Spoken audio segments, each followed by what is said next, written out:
ভোটের সময় টাক দিয়ে দেবে। গত 16.5 বছর আওয়ামী লীগের আমলে এই দেশ কেমন ছিল, এই দেশের সংস্কৃতি পরিবেশ কেমন ছিল সেটা আপনারা সকলেই অবগত। আজকে গণ অধিকার পরিষদ এই যে একটা ইফতার প্রোগ্রাম আয়োজন করেছে, এখানে গণ অধিকার পরিষদে রাজনীতি করে না, ভিন্ন রাজনীতি আদর্শ আছে, অন্য সংগঠন করে। তারপরেও সামাজিক সম্পর্কের জায়গা থেকে, সৌজন্যতার জায়গা থেকে অনেকে এখানে উপস্থিত হয়েছে।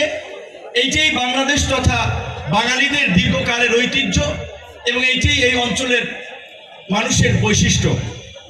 গত 16 বছর আমরা এই ধরনের কোনো সামাজিক প্রোগ্রামেও মিলিত হতে পারি নাই। শুধু এই ধরনের সামাজিক প্রোগ্রাম না, এমনকি কারো আত্মীয় স্বজন মারা গিয়েছে, জানাজা কিংবা যিনি মারা গিয়েছেন তার জন্য দোয়া কামনা করে একটা মিলাদ মাহফিল কিংবা অনুষ্ঠানেও দেখা যায় অনেকে রাজনৈতিক ভিন্নতার কারণে একসাথে বসতে পারে নাই, ওই জায়গায় যেতে পারে নাই। যে মুখে বিএনপি করো, মুখে জামাত করো, মুখে আওয়ামী লীগ করে। বিশেষ করে আওয়ামী লীগ এই বিভাজনের রাজনীতিটা বাংলাদেশে গত 16 বছরে প্রতিষ্ঠিত করেছে, যে আওয়ামী লীগের বাইরে অন্য দল সংগঠন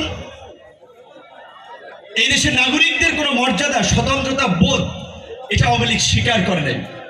আওয়ামী লীগ ঐতিহাসিকভাবে একটা ফ্যাসিস্ট রাজনৈতিক দল, সেটা আমরা 1972 সালে 71-এর মুক্তিযুদ্ধের পর থেকে 72 থেকে 75 পর্যন্ত আমরা দেখেছি।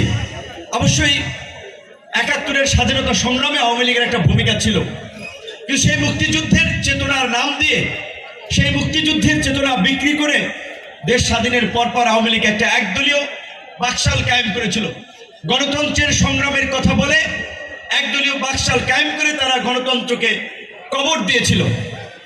যে কারণেই 75-এর 7ই নভেম্বর সিপাহী জনতার বিপ্লবের মধ্যে দিয়ে যখন জিয়াউর রহমান রাজনীতির মঞ্চে আসেন কিংবা সামরিক ক্ষমতার শীর্ষে আসেন, কিছুটা সেই রাজনৈতিক সংস্কৃতির পরিবর্তন হতে শুরু করেছিল এবং বাংলাদেশের সামরিক বাহিনী ঐতিহাসিকভাবে জাতীয় সংকটে জনতার কাতারে এসে জনগণের সাথে দাঁড়িয়েছে। সেটা একটা নিদর্শন আমরা দেখি 71-এর মুক্তিযুদ্ধে, এই 75-এ 7ই নভেম্বরের সিপাহী জনতার বিপ্লবে, 90-এর স্বৈরাচার বিরোধী আন্দোলনে এবং 2024-এ। আপনারা সকলেই জানেন 90-এর স্বৈরাচার বিরোধী আন্দোলনে তৎকালীন সেনাপ্রধান জেনারেল নুরুদ্দিন সাহেব যখন এরশাদকে বিদায় করেছিল, সরি মিস্টার প্রেসিডেন্ট, আমরা জনগণের রক্তপাত ঘটিয়ে জনগণের বুকের উপরে গুলি চালিয়ে আমরা আপনাকে ক্ষমতায় রাখতে পারবো না, আপনার জন্য সময় আছে 45 মিনিট। সেই সময়ে বাংলাদেশের গণতন্ত্র মুক্তি পেয়েছিল।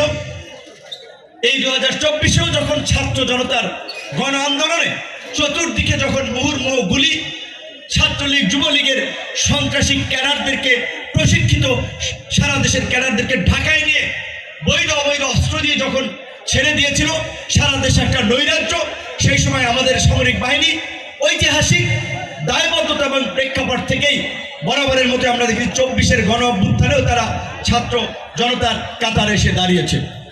এটাই হচ্ছে বাংলাদেশের সংকটে জাতীয় ঐক্যের একটা নমুনা। এবং এটা ঠিক যে এখানে জামাতের নেতা ভাই বক্তব্য রেখেছেন, এটা ঠিক যে গত 16 বছরে নানান কারণে রাজনৈতিকভাবে আমরা সংগঠনগুলো দল ইউনাইটেড হলেও জনগণকে আমরা ঐক্যবদ্ধ করতে পারি নাই, কিংবা জনগণকে আমরা আকৃষ্ট করতে পারি নাই। ফাঁসিবাদের পতন ঘটিয়ে আমরা জনগণের জন্য নতুন কি করতে চাই। এই 24-এর গণ অভ্যুত্থানের পরিষ্কার ঘোষণা ছিল, এই ফাঁসিবাদী রাষ্ট্র কাঠামো যেই ব্যবস্থার উপরে ভিত্তি করে ফাঁসিবাদ তৈরি হয়েছে, পুরো রাষ্ট্রযন্ত্রকে দলীয়করণ করা হয়েছে, জনগণের উপরে জগদ্দল পাথরের মতো একটা সরকার চেপে বসেছিল, এই ব্যবস্থা আর বাংলাদেশে থাকবে না। রাজনৈতিক নেতৃবৃন্দকে আমি বলবো, আপনাদের সহনশীল হওয়া প্রয়োজন, জনগণের প্রতি আপনাদের সহমর্মিতা প্রয়োজন। এখনই যদি খাওয়ান দাওয়ানের জন্য ব্যস্ত হয়ে পারেন, জনগণ কিন্তু ভোটের সময় টাক দিয়ে দেবে, বুঝছেন তো?